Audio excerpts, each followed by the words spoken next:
Welcome back to another exciting episode of Social Innovators, where we dive into the world of social media to help you, our viewer, understand it as we learn and grow.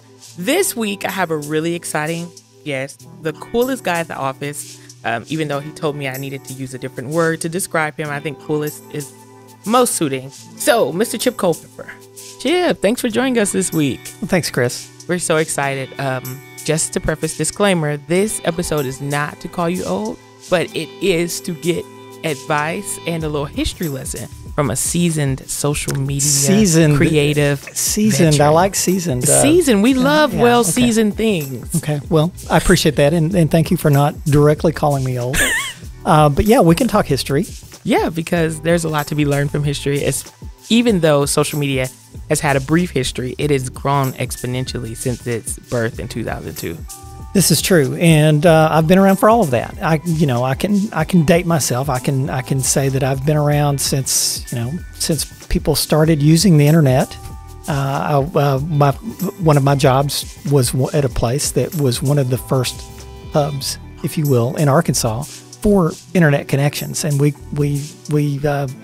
navigated without browsers. It was all code, and so yeah, I was there for that, and I was there for the kind of the birth of social media as well. Super exciting. Okay, since you were there for the birth of social media, let's talk about how creative and agency life was pre-social media. Well, first the earth cooled and the dinosaurs died, and then LinkedIn started the whole thing with social media, and really agencies weren't involved that much at all. Especially LinkedIn was kind of a job posting. It was where I put my resume and where I put my qualifications while I'm looking for my next job. That's really how it began. But then as social media emerged and as agencies began to understand it as a channel, another channel, is really where the creative side of it came in. Agencies were not really well prepared early on. And I think that those that figured out where it was going and figured out where the puck was going to be in the game of hockey, rather than where it was, and could look ahead and see where social media could be another outlet for our clients for their messaging. That's really where our strategy and creative insight came to play. Okay, which is why I have the role that I have today. Exactly. As the social media lead here at this agency.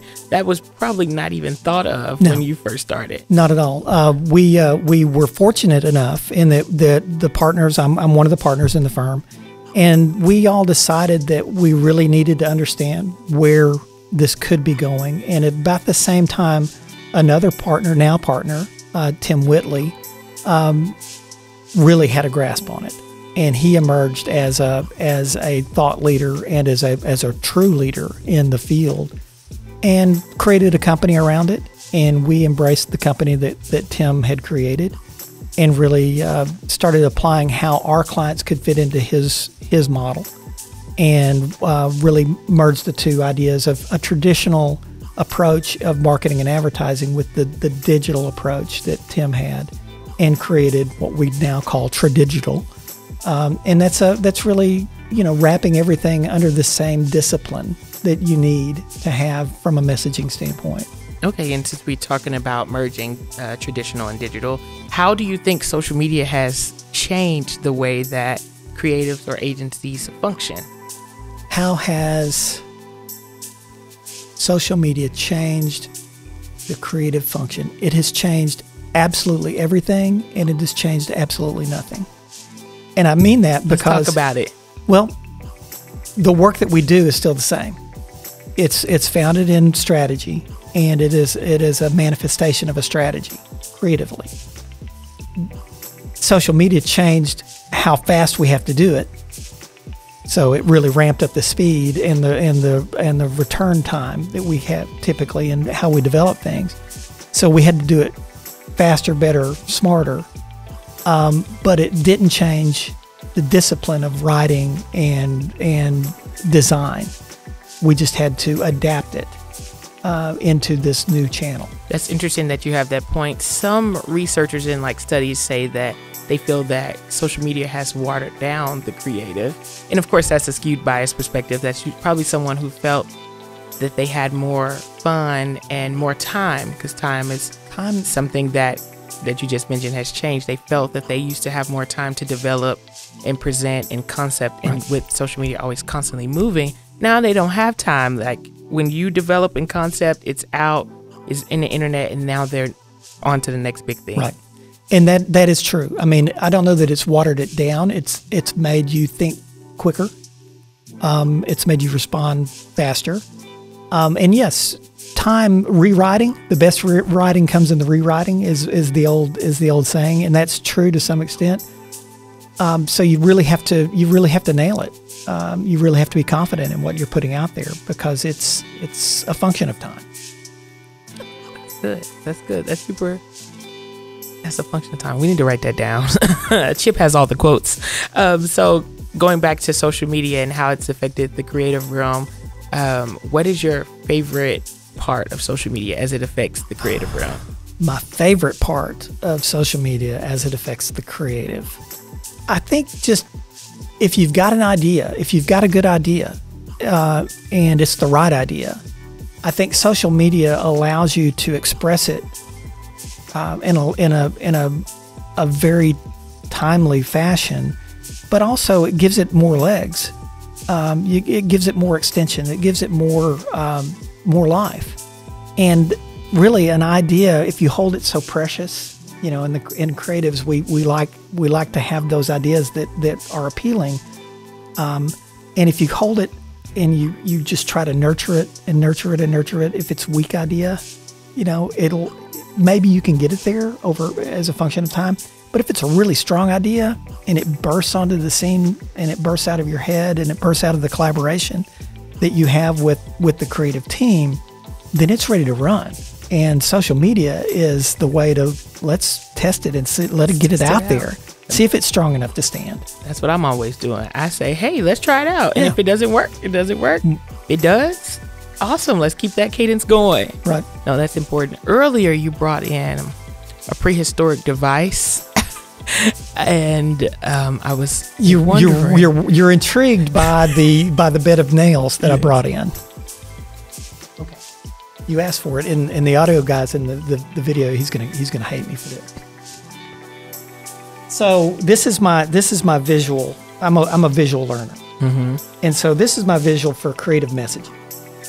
And people, when it comes to creative, they're always trying to make too many points. But the thing about making a lot of points, it's blue and it comes with multiple airbags and it's a 5-star safety rating and you can get it for this low financial commitment rate and this and this and this and this and this, is you can say all those things and you like that, didn't you? You never really make a point. It never really gets anywhere. It doesn't penetrate the audience. But if you can take all of those points and really distill it down and get down to the thing, whatever the thing is, you don't even really have to try that hard. There's my medieval device. Like, that's it. That's a wrap. You just taught the lesson of all lessons.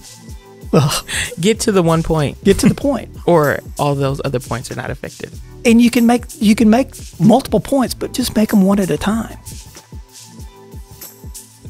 You heard it here, folks. One at a time. Slow down. I know social media makes you want to speed up, but slow down. What advice would you give someone or an agency or anyone who wants to get a grasp on social media as it pertains to being a corporate creative? I'll ask that again. What advice would you give someone who's watching who might be a corporate creative and they're trying to get a grasp on being a creative in social media? I will even broaden it further. So here's a tip from Chip.